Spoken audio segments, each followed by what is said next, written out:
something you should never do. Oh yeah, we are so doing it today. We're completely destroying a perfectly good late 80s Telecaster pickup. Well, if it were actually perfect, we wouldn't be doing this. But we had to, and you'll see why. This gorgeous little pickup looks like nothing's wrong with it, except it's completely dead. So after checking all of my measurements just to be 140% sure I'm not an idiot, the fun starts. The number one requirement to becoming a fixer of all things. As a kid, you needed to experience a concerning level of joy when taking apart things that don't really need taking apart. So imagine how orgasmic this was for me. Torn hub.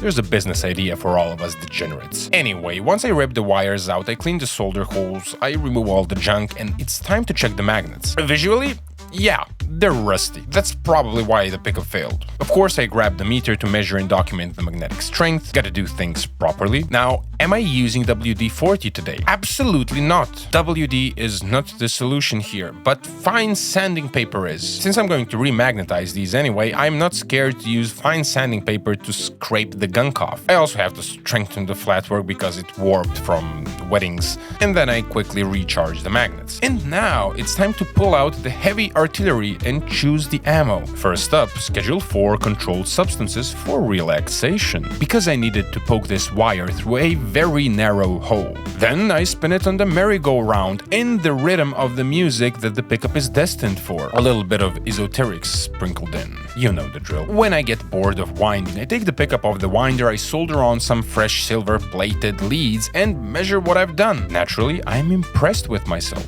Twist the wires to make it fancy, give it a nice wax bath, and look at that! Fully restored and ready to rock.